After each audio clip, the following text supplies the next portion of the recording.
Hey guys, welcome back today. ఇవాళ అయితే చాలా క్వశ్చన్స్తో వచ్చాం మేడం ముందుకి. అండ్ కమ్యూనికేషన్ స్కిల్స్ ఎలా పెంచుకోవాలి, అండ్ టీచర్స్ ఎలా ఒపీనియన్ స్టూడెంట్స్ మీద ఎలాంటి ఒపీనియన్స్ ఉంది అనేసి అన్నీ తెలుసుకుందాం. అండ్ పేరెంట్స్ రోల్ ఏముందో కూడా తెలుసుకుందాం. అండ్ ఇవాళ అయితే మేడంతో ఇంటరాక్ట్ అవుతున్నాం. So hi ma'am. Hello, Bhaskar. And today I'm very happy to see you in my new channel. Glad to know that you're having a personal YouTube channel, Bhaskar. Thank you, ma'am. Ma'am, come to the backbencher students, and most of the teachers will hate. I mean, I don't say hate. Hate is a too big word. Yes, ma'am. I don't say hate, but they are take care about them, like they are focus on them. Many of the teachers will do that. So, ma'am, what do you think? What actual backbenchers can do? Frankly and genuinely speaking, Bhaskar, maybe in India, especially in South India, there is assumption that there is a difference between the front bench students and there is a difference between last bench students. But I don't think so. That actually works out elsewhere in any other countries. It is as per their comfort, that's all, nothing much.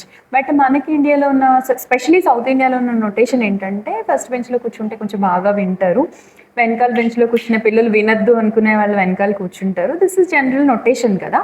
But I don't strongly agree to that. But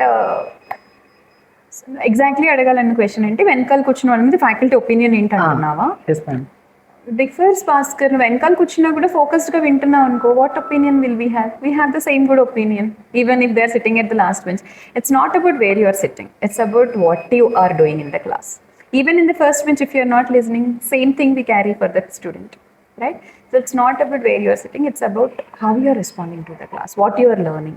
Even if you are sitting at the last corner of your class also, but if you're really following the class, doesn't matter for a teacher. Okay, ma'am. And ma'am, నా friends సర్కిల్లో నేను చాలా వరకు observe చేశాను ma'am. And నా friends కూడా చెప్పారు వాళ్ళకి యాక్చువల్లీ ఇంజనీరింగ్ చేయడం ఇంట్రెస్ట్ లేదు. ఓకే. బట్ వాళ్ళ పేరెంట్స్ ఫోర్స్ చేయడంతో ఇంజనీరింగ్ జాయిన్ అయ్యామని చెప్పారు వాళ్ళు. Okay. So what would you think nowadays parents role behind the student their children's education? ఏం చేయాలి అంటున్నావా? అంటే పేరెంట్స్ ఎలా ఉంటున్నారు వాళ్ళ పిల్లల ఎడ్యుకేషన్ పట్ల? భాస్కర్, ఇది కొంచెం బాగా డెప్త్ ఉన్న క్వశ్చన్. ఎలా అంటే it's very individual, it's very personal. Because మనకి డిఫరెంట్ పేరెంట్స్ యాక్ట్ డిఫరెంట్లీ కదా. We can not commonly answer this question. But నా ఎక్స్పీరియన్స్ చెప్తాను ఏంటంటే, పాత రోజుల్లో పేరెంట్స్కి ఇంత ఆపర్చునిటీస్ లేవు. అంటే our parents when they were studying, though they want to do engineering, they were not having lot many engineering colleges. వాళ్ళు ఎంట్రన్స్ క్లియర్ చేసి క్రాక్ చేసి సీట్ వస్తే ఇంజనీరింగ్ చదివేవాళ్ళు, లేదా some other career they want to settle. So కొంతమంది పేరెంట్స్కి probably ఉండొచ్చు ఒక నొటేషన్ ఏంటంటే, మేము అప్పుడు మిస్ అయ్యాము, సో నా కొడుకు నేను ఒక ఇంజనీర్ లాగా చూడాలి, సొసైటీలో ఇంజనీర్ అంటే ఒక రెస్పెక్ట్ ఉంది, అలాగే ఒక డాక్టర్ అంటే ఒక రెస్పెక్ట్ ఉంది, కాబట్టి నా కొడుక్కి నేను ఆ స్టేటస్ ఇవ్వాలి, నా కొడుకు నేను ఆ రెస్పెక్ట్ ఇవ్వాలి అన్న నొటేషన్తో parents are compelling them. So నాకు I don't think so parents are wrong. కాకపోతే ఇది ఎప్పుడు వర్కౌట్ అవ్వాలంటే, ఫర్ ఎగ్జాంపుల్ నువ్వు ఒక స్టూడెంట్వి, you are not going to join, you don't want to study engineering at all. So అది ఎవరి రెస్పాన్సిబిలిటీ? నువ్వు అంత కాన్ఫిడెంట్ నీ పేరెంట్కి ఇవ్వగలగాలి, నేను ఇంజనీరింగ్ చెయ్యను బికాజ్ నాకు సంథింగ్ ఎల్స్ మైండ్లో ఉంది. ఆ సంథింగ్ ఎల్స్ ఏంటి అనేది if you can clearly explain your parents and if you can clearly tell them how you are going to shine in your career, I don't think so any parent will object. But అలా కాకుండా వేగ్గా నేను engineering చేయను, నాకు interest లేదు, okay then what? అది మీరు answer ఆ రోజు చేయగలిగితే పేరెంట్ అడిగినప్పుడు డెఫినెట్గా వాళ్ళు మీ మాట వింటారు. బికాజ్ మీకు ఆన్సర్ లేకుండా ఇంజనీరింగ్ చేయరు, ఓకే మరి ఏం చేస్తారు? అది ఫోకస్ ఉంది, దాన్ని కరెక్ట్గా ఆన్సర్ చేయగలిగారు. పేరెంట్ అడిగినప్పుడు లేదు, ఏదో లెటెస్ట్ నాకు ఒక వైల్డ్ లైఫ్ ఫోటోగ్రఫీ అంటే నాకు ఇంట్రెస్ట్ ఉంది, దానికి ఇలా చదవాలి, ఫర్ ఎగ్జాంపుల్ ఇక్కడ ఎంట్రన్స్ ఉంటుంది, ఈ యూనివర్సిటీలో దానికి మంచి ఫ్యూచర్ ఉంటుంది, ఆ తర్వాత నాకు ప్లేస్మెంట్స్ ఇలా ఉంటాయి, నాకు ఇంత ప్యాకేజ్ వస్తుంది, నువ్వు చెప్పు ఒక పేరెంట్ ఎవరు రిజెక్ట్ చేస్తారు? But they don't know even, అంటే వాళ్ళకి తెలియదు మ్యామ్. అంటే లైక్ ఇప్పుడు ఇందులో ఫ్యూచర్ ఉంటుంది, అతనికి ఇంట్రెస్ట్ ఉంది అని పిల్లలకి తెలుసు. అదే అంటున్నాను భాస్కర్, నీకు తెలిసినప్పుడు నీకు ఇందులో ఇంట్రెస్ట్ ఉంది, ఇందులో ఫ్యూచర్ ఉంటుంది అన్నప్పుడు do little more exercise on that and let your parents also know what you know. Because parents old generation people ఉండొచ్చు, కొంతమంది రూరల్ బ్యాక్గ్రౌండ్స్ నుంచి ఉండొచ్చు. సో మేబీ వాళ్ళకి తెలిసిన కెరియర్స్ ఓన్లీ ఇంజనీరింగ్, మెడిసిన్ అవ్వచ్చు. కానీ అది కాకుండా చాలా ఆపర్చునిటీస్ ఉన్నాయనేది పేరెంట్స్కి తెలిసేలాగా చేయాల్సిన రెస్పాన్సిబిలిటీ డెఫినెట్గా స్టూడెంట్ది. లేదు మా ఏజ్కి పేరెంట్స్ కొంతమంది ఉంటారు, నువ్వు నాకు చెప్తావా, నీ ఏజ్ ఏంటి, నా ఏజ్ ఏంటి, నాకున్న ఎక్స్పీరియన్స్ ఏంటి అని అనొచ్చు. అలాంటప్పుడు they can take the help of their mentors. Maybe వాళ్ళ క్లోజ్ రిలేటివ్స్ ఎవరో ఒకళ్ళు వాళ్ళని కన్విన్స్ చేయగలిగితే, సో వాళ్ళు వచ్చి వాళ్ళ పేరెంట్స్తో మాట్లాడితే, if you really strongly determined for a particular career, so అది పెద్ద ఇష్యూ కాదు భాస్కర్. మీకు ఏమనిపిస్తుందంటే పేరెంట్స్కి మేము చెప్పాము ఇంజనీరింగ్ అంటే ఇంట్రెస్ట్ లేదని, కానీ మమ్మల్ని చదవమంటున్నారు అనుకుంటున్నారు, కానీ మీకు దేని మీద ఇంట్రెస్ట్ ఉందో అది మీ పేరెంట్స్ని కన్విన్స్ చేయలేకపోతున్నారు. మ్యామ్ ఇలా అని చెప్తే లైక్ ఇప్పుడు 16-17 ఏజ్లో ఇంజనీరింగ్ జాయిన్ అవుతాం కదా మ్యామ్, నియర్లీ 17 to 18. ఈ టైంలో మాకు మా డ్రీమ్స్, గోల్స్ అంతకన్నా తెలియలేకపోతాయి. అవును, అంటే మేమేమవ్వాలో మేము డిసైడ్ చేయలేని వాళ్ళు కూడా ఉంటారు. కరెక్ట్. Yes ma'am. సో ఎలా ఇది మేము సెట్ చేసుకోవాలి? ఎగ్జాక్ట్లీ మన ముందు అడిగిన క్వశ్చన్కి దీనికి ఒక చాలా స్ట్రాంగ్ రిలేషన్ ఉంది. నేను అన్నట్టు నీకు ఒక స్ట్రాంగ్ మెంటర్ నీ లైఫ్లో ఎప్పటికీ నీ పేరెంట్. కానీ ఫార్చునేట్లీ కొంతమంది పేరెంట్స్ ఎడ్యుకేటెడ్ ఉండొచ్చు, వాళ్ళకి ఏంటంటే already they might be having an idea that what is happening in the society, ఎక్కడ కెరియర్ ఆపర్చునిటీస్ ఉన్నాయి, వాళ్ళు నీకు గైడ్ చేస్తారు. సో నీకు ఆ గైడెన్స్లో నీకు నచ్చిన ఆప్షన్స్ తీసుకొని వెళ్ళిపోతావు, ఇది పెద్ద క్వశ్చన్ కాదు. సెకండ్ కేటగిరీ ఏంటంటే parents whose background is rural background, వాళ్ళకి ఎడ్యుకేషన్ మీద పెద్ద ఐడియా ఉండకపోవచ్చు, వాళ్ళ కెరియర్ ఆపర్చునిటీస్ గురించి తెలియకపోవచ్చు. అప్పుడు ఏం చేయాలి అనేది నీ క్వశ్చన్, అంతేనా? సో అప్పుడు ఏం చేయాలి అంటే you have to select your mentor. Because ఆ చిన్న మెచ్యూరిటీ అయితే తెచ్చుకోవాలి భాస్కర్. బికాస్ అసలు ఏమేమి కెరియర్ ఆపర్చునిటీస్ ఉన్నాయి, తర్వాత నువ్వు ఏం అవ్వాలంటే నువ్వు ఏ కోర్స్ చదవాలి, ఇవి మినిమం తెలుసుకోవాలంటే you have to consult your parents first. ఆ తర్వాత ఐ స్ట్రాంగ్లీ బిలీవ్ దట్ నువ్వు అన్నది చాలా కరెక్ట్. మేబీ వాళ్ళకి అనిపిస్తుంది, కానీ ఆ ఏజ్లో చాలా ఇంపల్సివ్ థింకింగ్ ఉంటుంది, ఏదో చేసేయాలనుకుంటారు, ఏదో ఒక జాయిన్ అయిపోతారు, తర్వాత వర్కౌట్ అవ్వదు. So this also may happen. అందుకని ఇందాక క్వశ్చన్లో ఏం చెప్పాను, పేరెంట్స్ ఇంట్రెస్ట్ లేకపోయినా చదివిస్తున్నారు, అసలు వాళ్ళకి ఇంట్రెస్ట్ కాదా అనేది 80% of the students can't decide. Only ఆ ఇంటెలిజెన్స్ ఉండేది 20% ఆఫ్ ద స్టూడెంట్స్ 17-18 ఇయర్స్కి. సో నా చాయిస్ ఏంటంటే, నా సజెషన్ ఏంటంటే మీరు పేరెంట్స్ గైడెన్స్ తీసుకోండి, because who are more well wishers than your parents in your life or in your career. Yes ma'am, it's true. But ma'am అంటే ఇప్పుడు ఇంజనీరింగ్లో చాలా అన్ఎంప్లాయ్మెంట్ ఉంది. అన్ఎంప్లాయ్మెంట్ అన్ని చోట్ల ఉంది భాస్కర్. మ్యామ్ అన్ఎంప్లాయ్మెంట్ అనేది అన్ని చోట్ల ఉంటుంది. నీకు ఇంజనీరింగ్లో ఎందుకు ఎక్కువ అనిపిస్తుంది అంటే చాలా ఇంజనీరింగ్ కాలేజెస్ పెరిగిపోయి, ఓకే, ఎస్పెషలీ తెలంగాణ అండ్ ఆంధ్రప్రదేశ్లో. నీకు ఇంకొక విషయం తెలుసో లేదో, మొత్తం మనకి సౌత్ ఇండియా మొత్తం తీసుకుంటే, సౌత్ నార్త్ ఇండియా మొత్తం తీసుకుంటే, సౌత్ ఇండియన్స్కి ఉన్నంత ఇంజనీరింగ్ పిచ్చి ఇంకా ఏదో వేరే స్టేట్లో ఉండదు. Because if you go to Delhi, వాళ్ళు ఇంటర్ అవ్వగానే వాళ్ళు మిలిటరీలో, ఆర్మీలో ట్రై చేస్తారు వాళ్ళ పిల్లలకి. అలాగే నువ్వు యూకే వెళ్ళిపో, మొత్తం గవర్నమెంట్ జాబ్స్కి ట్రై చేస్తారు. సో మనకి స్పెషల్లీ ఈ తెలంగాణ, ఆంధ్రాలో ఉన్నంత ఇంజనీరింగ్ పిచ్చి వేరే ఎక్కడ ఉండదు. దానివల్ల ఏంటి, ఆబ్వియస్లీ చాలా ఇంజనీరింగ్ కాలేజెస్ పెరిగిపోయాయి. ఆ ఇంజనీరింగ్ కాలేజెస్లో అంతమంది ఇంజనీర్స్ బయటకు వచ్చినప్పుడు obviously it is tough for recruiter to give that many jobs. So ఇక్కడ కూడా నీకు మళ్ళీ ఇంకొక పాయింట్ ఏంటంటే, నువ్వు ఎప్పుడైనా టాప్లో ఉంటే you definitely get recruited. Okay. So నువ్వు నిజంగా ఇంజనీరింగ్లో ఉండి నీకు జాబ్ రావాలి అంటే try to give your best. Ma'am but చాలామంది ఇంజనీరింగ్ అంటే ఒక ఫ్లోలో జాయిన్ అయిపోతున్నారు, కానీ వాట్ యాక్చువల్లీ వాళ్ళకి ఇంట్రెస్ట్ ఉందా లేదా అనేది కూడా తెలియదు. సో ఇది కూడా ఒక రీజన్ అయి ఉండొచ్చు కదా దీనికి. ఒకటి భాస్కర్, ఫర్ ఎగ్జాంపుల్ నువ్వు ఒక షాప్కి వెళ్ళావు, ఓకే, నువ్వేదో ఒక ఫర్ ఎగ్జాంపుల్ ఒక ఫ్రిడ్జ్ కొనాలనుకున్నావు. సో నువ్వు ఏమని అడుగుతావు షాప్లో? కొంచెం యావరేజ్గా వర్క్ చేసే ఫ్రిడ్జ్ ఇవ్వమంటావా, బాగా బెస్ట్గా వర్క్ చేసే ఫ్రిడ్జ్ ఇవ్వమంటావా? బెస్టే అడుగుతావు కదా. ఏ రిక్రూటర్ అయినా అంతే కదా, ఒక మంచి ఇంజనీర్ కావాలి అతనికి, అంతే తప్ప యావరేజ్ పర్ఫార్మెన్స్, బిలో పర్ఫార్మెన్స్ చేసే ఇంజనీర్ ఎవరికి వద్దు. సో నీకు అర్థం అవ్వాల్సింది, నువ్వు ఏ కెరియర్లోకైనా వెళ్ళు, whatever it is, whether it is interested or not interested, but show your mettle, put your 100% efforts. Okay ma'am, అలా అంటే ఇప్పుడు న్యాచురల్గా ఇప్పుడు ఏమైనా డిస్కస్ చేస్తే మన 5 ఫింగర్స్ సమానం ఉండవు. షూర్. సో ఈ 5 ఫింగర్స్ యూజెస్ తెలుసుకోవాలంటారు మీరు? కరెక్ట్. అంటే ఒకటి భాస్కర్, ఇప్పుడు నా దగ్గర ఒక ఫిష్ ఉంది, ఒక మంకీ ఉంది, నేను ఫిష్ని చెట్టు పైన ఎక్కిచ్చేసి నువ్వు ఎక్కువ ఎక్కువ అంటే అది ఎలా ఉంది, ఒక మంకీని తీసుకెళ్ళి నేను క్రాల్ చేయంటే ఎలా ఉంది. సో డెఫినెట్గా మనకి ఫిష్ స్కిల్స్ ఏంటో తెలుసుకోవాలి. దట్ కెన్ స్విమ్, సో దాన్ని నీళ్ళలో వదిలేసి చూడాలి. ఒక మంకీని తీసుకెళ్ళి దాన్ని చెట్టు ఎక్కించి చూడాలి, అంతే కదా. So knowing what is their right place to explore their skills, that is most important. Okay ma'am. And ఇదైతే ఒక మంచి question ma'am.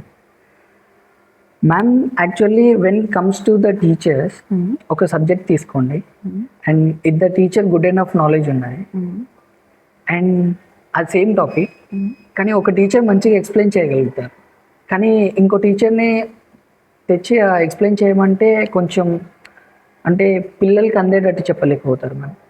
What would you think? ఎందుకలా? యాక్చువల్లీ ఆన్సర్ నాకు నువ్వే చెప్పాలి Bhaskar. I'm expecting this from you. No, because నేను being a teacher నా answer నాకు ఉండొచ్చు, కానీ because you are the other side కదా. నేను టీచర్ పొజిషన్లో ఉన్నాను కాబట్టి నువ్వు చెప్పు. ఒక ఇద్దరు టీచర్స్లో నీకే అనిపిస్తుంది ఒక టీచర్ బాగా చెప్పగలుగుతున్నారు, ఇంకొక టీచర్ చెప్పలేకపోతున్నారు అంటే what is your opinion? Ma'am అంటే ద బిహేవియర్ ఆఫ్ టీచర్ అని కూడా చెప్పొచ్చు మ్యామ్. అంటే బిహేవియర్ పక్కన పెడదాము, నువ్వు అనేది స్పెషలీ టేకింగ్ ది క్లాస్ కదా, అర్థమయ్యేలా topic. చెప్పడం గురించి అంటున్నావు. సో నువ్వు చెప్పు, ఎందుకు అర్థమయ్యేలా చెప్పగలుగుతున్నారు ఒకళ్ళు చెప్పలేకపోతున్నారు అని నీకు అనిపిస్తుంది? Maybe lack of communication or the interactive, అంటే స్టూడెంట్స్తో the way of interaction it may different. నా ఒపీనియన్లో ఏంటంటే, first of all as a teacher what I have practiced since my career, starting of my career, నేను ఒక social మీడియాలో ఒక lesson post చేయాలనుకున్నాను. నేను మాట్లాడేస్తా, పోస్ట్ చేసేస్తా, అది వేరు. నేను క్లాస్లో చెప్పినప్పుడు that is not that. I have to know what is my class, I have to know what is the strength of my class, I have to know what is the weakness of my class. ఒక క్లాస్లో 100 మంది పిల్లలు కూర్చున్నప్పుడు నాకు different categories of people ఉంటారు. కొంతమందికి English బాగా అర్థమవుతుంది, కొంతమందికి అర్థం అవ్వకపోవచ్చు, కొంతమందికి ఒకసారి చెప్తేనే అర్థమవుతుంది, కొంతమందికి 10 సార్లు చెప్పాల్సి వస్తుంది, కొంతమందికి ప్రాక్టికల్ ఎగ్జాంపుల్స్ చెప్తే బాగా అర్థమవుతుంది. సో ఫస్ట్ ఒక 3-4 days I have to concentrate on the core knowledge of the class. అసలు ఆ క్లాస్లో ఎలాంటి స్టూడెంట్స్ ఉన్నారు అని తెలుసుకోగలగడం టీచర్ చేయాల్సిన ఫస్ట్ పని. టీచర్కి స్టూడెంట్స్ ఎలా ఉన్నారు తెలిస్తే accordingly I can change my methodologies, isn't it? Because ఇదే టెక్నాలజీ, ఇదే మెథడాలజీ నేను మేబీ వేరే క్లాస్లో అడాప్ట్ చేయలేకపోవచ్చు. వేరే క్లాస్లో నాకు వేరే క్రౌడ్ ఆఫ్ స్టూడెంట్స్ ఉన్నారు. సో స్టూడెంట్స్కి తగ్గట్టుగా టీచ్ చేయగలిగితే they become a good teacher. And ma'am, how to overcome this social media distraction?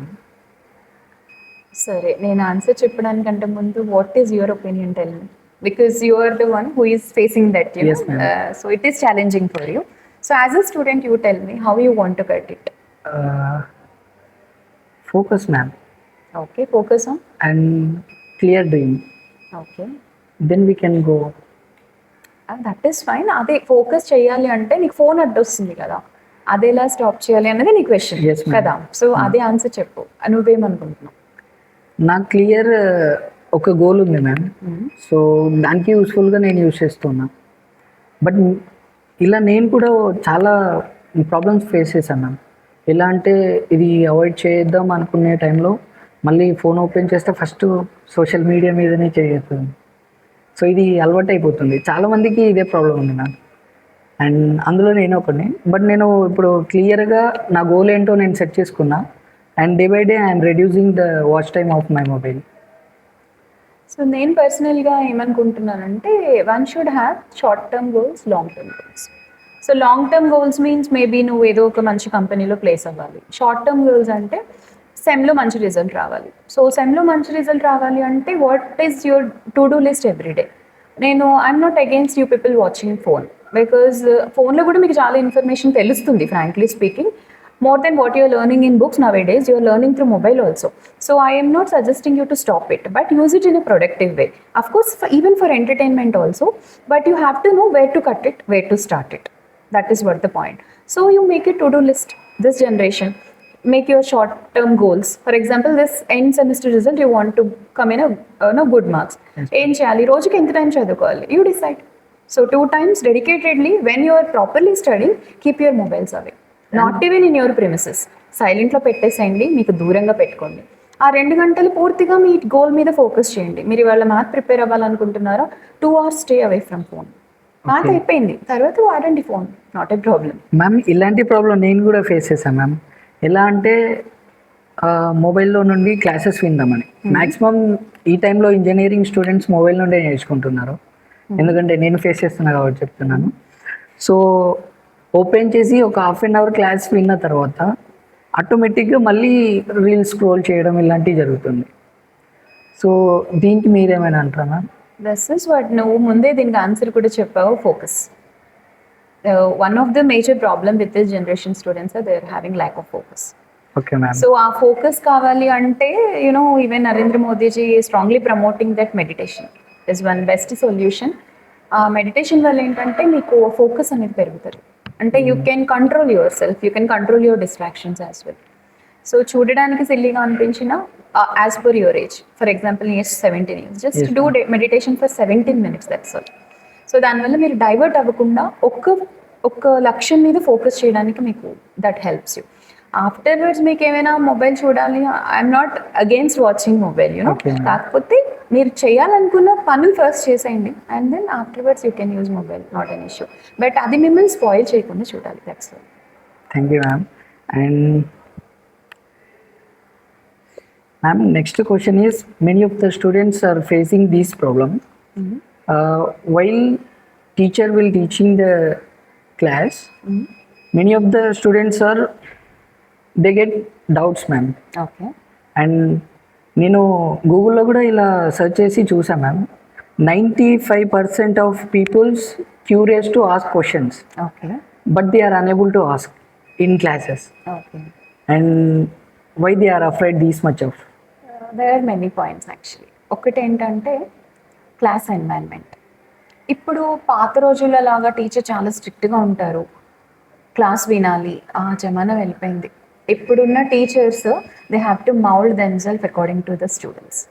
So ఇప్పుడంతా ఒక friendly type of teaching is more required if you ask me, because your thought process is different. Previously మా చిన్నప్పుడు even మీ ఏజ్లో కూడా faculty చేయెత్తేవాళ్ళు students మీద, but now can you tolerate it? So as per the requirements we have to change. So first major thing ఏంటంటే class environment. So ఒకవేళ వాళ్ళకి teacher అప్రోచబుల్గా ఫ్రెండ్లీగా అనిపిస్తే they never hesitate to ask any question.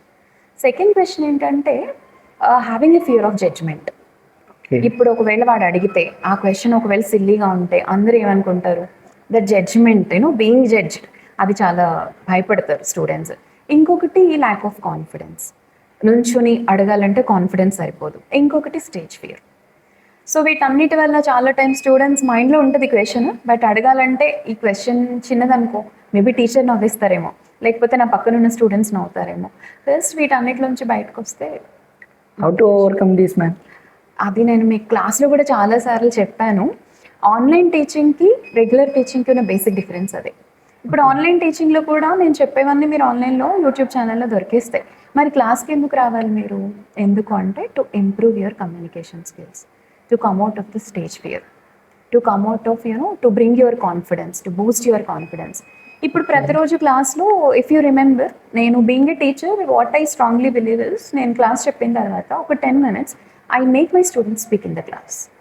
Maybe day 1 భయపడతారు, day 2 భయపడతారు, day 3 ఇంక compulsory అయింది వాడు మాట్లాడాలి. సో దానివల్ల ఏమవుతుందంటే గ్రాడ్యువల్గా అట్లీస్ట్ ఒక 100 మంది ముందు మాట్లాడడం స్టార్ట్ చేస్తారు. 100 మంది ముందు మొదటిసారి మాట్లాడినప్పుడు కొంచెం బాగా మాట్లాడగలిగితే వాళ్ళకి ఎంత కాన్ఫిడెన్స్ వస్తుంది. So that is how there is a saying that practice makes man perfect. There is no other go. So నువ్వు ఎంత ప్రాక్టీస్ చేస్తే అంత పర్ఫెక్ట్ అవుతావు. So first of all identifying your there is a SWOT analysis, Bhaskar. What is SWOT analysis? What is your strength? What is your weakness? What are the opportunities and what are the threats? సో నువ్వు నిజంగా నీ strength తెలుసుకుంటే make use of it. Strength కంటే ముందు నీకు తెలియాల్సింది నీ weakness. So good that at least you're identifying the weakness. So next ఏంటి, అసలు నీ తప్పేంటి, నువ్వు ఎక్కడ ల్యాక్ అవుతున్నావు తెలుసుకుంటే దాన్ని ఎలా ఓవర్కమ్ చేయాలి easy. So it is very appreciated that you're accepting your weakness. So weaknesses you're not being confident కదా, అండ్ క్వశ్చన్స్ అడగాలంటే భయపడుతున్నారు అంటే ఇప్పుడు నీ ప్రాబ్లం నీకు తెలిసింది కాబట్టి you can exercise on your problem. ఇప్పుడు డాక్టర్ దగ్గరికి వెళ్ళినా కూడా మనకు ఒక మెడిసిన్ ఇవ్వాలంటే ఫస్ట్ డయాగ్నోసిస్ అవ్వాలి కదా. ప్రాపర్ డయాగ్నోసిస్ అయితే ప్రాపర్ మెడిసిన్ పడుతుంది, ప్రాపర్ మెడిసిన్ పడితే ఆబ్వియస్లీ రిజల్ట్ నీకు తెలుసు. సో మనకి ఫస్ట్ తెలియాల్సింది ఏంటంటే వాళ్ళ ప్రాబ్లం ఏంటి అని. వాళ్ళకి అర్థమైంది, వాళ్ళకి కాన్ఫిడెన్స్ లేదు, భయపడుతున్నారు, మరి ఎలా బయటికి రావాలి? 10 మందితో మాట్లాడడం నేర్చుకోవాలి. అది కూడా ఆన్లైన్లో కాదు, రెగ్యులర్గా Okay. ఫ్రెండ్స్తో మాట్లాడాలి, వేరే క్లాస్ వాళ్ళతో మాట్లాడాలి. భయం పోతే అన్నీ పాసిబుల్. ఓకే మ్యామ్, ఈ టాపిక్లో కమ్యూనికేషన్ గురించి వచ్చింది కాబట్టి కమ్యూనికేషన్ ఎట్లా ఇంప్రూవ్ చేసుకోవాలి మ్యామ్? సి చాలా మందికి ఉన్న ఒక రాంగ్ నోటేషన్ ఏంటంటే కమ్యూనికేషన్ స్కిల్స్ అనగానే ఇంగ్లీష్లో మాట్లాడటం కదా. Yes ma'am. కమ్యూనికేషన్ స్కిల్స్ అంటే ఇంగ్లీష్లో మాట్లాడటం కాదు. What you're thinking you have to communicate to the other students, other people. That is what communication skills. ఇప్పుడు గ్లోబల్గా ఇంగ్లీష్ అనేది ఒక గ్లోబల్ మీడియం కాబట్టి మనం ఇంగ్లీష్లో మాట్లాడాలి అంటున్నాం. అదే ఒకవేళ ప్రపంచం అంతా తెలుగే వచ్చనుకో, తెలుగులో మాట్లాడితే సరిపోద్ది. అండ్ మనం అందరం తెలుగు మాట్లాడతాం కాబట్టి మనం తెలుగులో ఎఫర్ట్లెస్లీ మాట్లాడగలుగుతున్నాం. బట్ మనకి ఎక్కడ ఇంటర్వ్యూస్కి వెళ్ళినా, because it is world wide మనకి లాంగ్వేజ్ మాట్లాడేది ఇంగ్లీష్ కాబట్టి మనకి ఇంటర్వ్యూస్ కూడా మోస్ట్లీ ఇంగ్లీష్లో మాట్లాడతారు కాబట్టి మనం ఇంగ్లీష్ నేర్చుకోవాల్సి వస్తుంది. ఇంగ్లీష్ మనకి ఫారెన్ లాంగ్వేజ్ కాబట్టి ఒక కమ్యూనికేషన్ స్కిల్స్ అనేది ఒక పెద్ద వర్డ్ లాగా కనిపిస్తుంది. But what is communication skills? What you want to communicate to the other students, other people, whether you are able to communicate or not. Okay, so ఇది ఎప్పుడు వస్తుంది? ఇప్పుడు తెలుగులో ఎఫర్ట్లెస్లీ మాట్లాడగలవా నువ్వు? No ma'am. తెలుగులో మాట్లాడగలవు కదా, Yes, ma'am. నీ మదర్ టంగ్ కాబట్టి. ఒకవేళ హిందీలో, ఇంగ్లీష్లో అంటే మేబీ ఐ గెట్ కొంచెం ప్రాక్టీస్ కావాలి, అంతే కదా. So that is the only solution. Communication skills ఎలా ఇంప్రూవ్ చేసుకోవాలంటే you have to practice speaking in English with your friends, with other people. And because only thing is that English is the medium of communication everywhere. Ma'am, and I also observe these, and because I'm also in దీ stage. So మీ టైంలో ma'am, మీ college టైంలో మీరు daily చదివేవాళ్ళు, and like 2 to 3 months ముందు నుండి exam semester వస్తుందంటే preparation ఉండేది ma'am. మా టైంలో just 2 days or 1 week before నుండి, and what actual impact it shows. నేను ఫస్ట్ ఒక చిన్న ఎగ్జాంపుల్ ఇస్తాను భాస్కర్ నీకు. ఫర్ ఎగ్జాంపుల్ నేను ఒక కొత్త ప్లేస్కి తీసుకెళ్ళాను. ఓకే, తీసుకెళ్ళి మన ఇద్దరం ఒక 1 hour అక్కడ ఉన్నాము. ఆ తర్వాత ఆ ప్లేస్ నుంచి మళ్ళీ తీసుకొచ్చేసి మేబీ నేను ర్యాండమ్గా క్వశ్చన్స్ అడుగుతాను. భాస్కర్, మనం వెళ్ళిన దగ్గర ఏ కలర్ బోర్డు ఉంది, దాని మీద ఏమని రాశారు, లేకపోతే మనం ఉన్న ప్లేస్లో ఎన్ని విండోస్ ఉన్నాయి, ఎన్ని ఫ్యాన్స్ ఉన్నాయి, ఎన్ని లైట్స్ ఉన్నాయి అని ఒక 10 questions అడుగుతాను నేను. నువ్వేమనుకుంటున్నావు, ఎన్ని క్వశ్చన్స్ కరెక్ట్గా ఆన్సర్ చేయగలను అనుకుంటున్నావు? అది నా అబ్జర్వేషన్ కదా. అదే ఇప్పుడు నేను అంటే డిపెండ్స్, కొంతమంది మేబీ ఒక 80% కరెక్ట్ చెప్పగలరు, కొంతమంది మేబీ ఒక 10% చెప్పగలరు, మేబీ 20% చెప్పగలరు. అదే నేను 20 రోజులు తీసుకెళ్తాను అదే ప్లేస్కి, ఆ తర్వాత క్వశ్చన్స్ అడుగుతా, అప్పుడు ఆన్సర్ చేస్తావు కదా. ఎందుకంటే రోజు అక్కడికి వెళ్తాను. Revision, right? That is what the answer is. So ఎందుకు ముందు నుంచి చదవాలి అంటే it gives you result, long lasting result. మీరు ఇప్పుడు ఇంత తక్కువ టైంలో చదివింది ఏంటంటే మీరు రిటైన్ చేసుకోలేరు. ఎగ్జామ్స్ అప్పుడు యాంగ్జైటీ ఇష్యూస్ వస్తాయి, మీకు ఆ టైంకి రిటైన్ చేసుకోవడం ప్రాబ్లం అవుతుంది. ఇంకొకటి, మీరు అందరు సిఎస్సి స్టూడెంట్స్ కదా. ఇంకొక మంచి ఎగ్జాంపుల్ చెప్తాను చూడు. నువ్వు కంప్యూటర్స్ అంటే ఏంటి? లాట్ ఆఫ్ డేటా మనం ఒక ప్లేస్లో స్టోర్ చేసి దాన్ని ఆర్గనైజ్ చేస్తాం కదా. సో మీకు C drive, D drive అట్లా చాలా డ్రైవ్స్ ఉంటాయి. ఆ డ్రైవ్స్లో మనం డేటా వేస్తాం, అది మీకు తెలుసు. అలా కాకుండా నా దగ్గర ఒక 20-30 వెరైటీస్, ఒక 100s or 1000s ఏవో డిఫరెంట్ ఐటమ్స్ ఉన్నాయి. అవన్నీ డెస్క్టాప్ మీద వేసేసాను. ఇప్పుడు నేను సడన్గా I want to retrieve some data, maybe నా ఫేవరెట్ సాంగ్ కావాలి భాస్కర్ అని అడిగాను. నువ్వు ఇమీడియట్గా ప్లే చేయలేవు కదా, you have to go through all this. ఇప్పుడు అదే కంప్యూటర్ని ఆర్గనైజ్ చేయి, ఒక 20 folders పెట్టు. ఒక ఫోల్డర్ నేమ్ సాంగ్స్ అని పెట్టు, ఒక ఫోల్డర్ నేమ్ మేబీ రెసిపీస్ అని పెట్టు, ఇంకొక ఫోల్డర్ నేమ్ స్టడీస్ అని పెట్టు. అలా డిఫరెంట్ ఫోల్డర్స్ పెట్టి అందులో నువ్వు డేటా ఆర్గనైజ్ చేయి. అప్పుడు డేటా రిట్రీవ్ చేయడం ఈజీనా కాదా? This is what gives you. ఇప్పుడు మీరు లాంగ్ టైం ప్రిపేర్ అయినప్పుడు ఏంటంటే you can organise your mind like a computer. So you want to retrieve, you can retrieve the data immediately. ఇప్పుడు లాస్ట్లో ఏం చేస్తున్నారు? 2 days ప్రిపరేషన్. ఏమవుతుంది? అన్నీ ఒక దగ్గర పడేస్తున్నారు. How to retrieve the data? Anxiety కదా. ఎగ్జామ్ అప్పుడు గుర్తుందో తెలీదు, గుర్తురాదో తెలీదు. అండ్ మీరు చూసే ఉంటారు రీసెంట్ టైంలో, లాస్ట్ ఒక 1 week బ్యాక్ అనుకుంటా, ఎగ్జామ్ హాల్లో ఒక స్టూడెంట్ యాంగ్జైటీతో కార్డియాక్ అరెస్ట్ అయ్యాడు. రీజన్ ఇస్ అదే ఒక ప్రాపర్ ప్రిపరేషన్. నీకున్న కాన్ఫిడెన్స్, నువ్వు చదువుకొని వెళ్ళావు, నీకు ఆ యాంగ్జైటీ ఇష్యూస్ ఉండవు కదా. షార్ట్ టైం రిజల్ట్స్ మేబీ మీకు ఒక ఆన్సర్, ఒక చిన్న రిజల్ట్ ఇచ్చేస్తాయి, కానీ ఒక అచీవ్మెంట్ ఇవ్వలేవు. Okay, so long term preparation is must. Definitely. Ma'am, మీకు ఇలాంటి ఏదైనా ఒక సంఘటన ఇప్పటికీ గుర్తొచ్చేది, ఎమోషనల్ అయినా లైక్ కామెడీ పార్ట్ అయినా ఏమైనా గుర్తొస్తుందా? రోజు కామెడీ చేస్తారనుకో మీరు క్లాస్లో, అది వేరే విషయం. బాగా గుర్తుండేది అంటే యాక్చువల్లీ నాకు ఫస్ట్ ఆఫ్ ఆల్ స్టూడెంట్స్తో టైం స్పెండ్ చేయడం చాలా ఇష్టం Bhaskar, in the Okay. Class and outside the class as well. So నాకు బాగా నచ్చే పార్ట్ అండ్ బాగా which gives me a sense of satisfaction as a teacher is when students remember me even after their 4 years of education Okay. And వాళ్ళకి job వచ్చి వాళ్ళని గుర్తుపెట్టుకొని and ఒక 4th year student 3-4 years back, అంటే ప్రతి student అని నేను చెప్పలేను కానీ బట్ ప్రతి బ్యాచ్లో ఒక పాస్అవుట్ బ్యాచ్లో ఒక 3-4 మెంబర్స్ ఉంటారు. అలా ఒక పర్టికులర్గా ఒక టీచర్ని గుర్తుంచుకొని ఒక లైఫ్ టర్మ్ రిలేషన్ మెయింటైన్ చేసేవాళ్ళు. అలా ఒక స్టూడెంట్ తనకి జాబ్ వచ్చిన తర్వాత he did not inform me over phone. తనే నా అడ్రస్ కనుక్కొని he came to me with sweet box that ma'am ఇక్కడ ప్లేస్ అయ్యాను అని చెప్పి. అండ్ అట్లా ఒక సర్ప్రైజ్ లాగా వచ్చి and always he use to treat me next to his mother. అవి ఐ గెట్ సో ఎమోషనల్. అంటే like some student actually consider me as a mother next to their mother. Yes, it makes ma'am. Me really emotional. And ma'am, at the finally, what would you give the message to the engineering students or whatever the field of students, those who are learning? Not a message but ఇప్పుడున్న జనరేషన్లో మీకు కొంచెం today's వరల్డ్కి fit అవ్వాలి అంటే you have to have certain skills Bhaskar. ఒకటి communication skills of course, ఒకటి critical thinking, because critical టైంలో how you respond, what are your inventions, it really makes you differ from the crowd. And then digital literacy of course is required. ఈ రోజుల్లో మనకి కూరగాయలు కొనుక్కునే వాళ్ళ దగ్గర నుంచి జీపే వాడడం వచ్చు, ఫోన్పే వాడడం వచ్చు. So that digital literacy is very important. And then adaptability to the situations. So మీరు ఎక్కడ వర్క్ చేసినా కూడా you have to get adapted to that place, you have to get adapted to that situations and all. So that adaptability and problem solving skills. ఒక problem వచ్చింది, how to solve that. And team leading skills. And then time management. ఈ skills అన్ని మీరు work out చేయగలిగితే you will be number 1 wear ever you go. Okay, thank you, ma'am. Thank you for giving your time. Thank you, Thank you so much, ma'am. Thank you, Bhaskar, for considering all my opinions. Thank you, ma'am, for this very good message to my audience.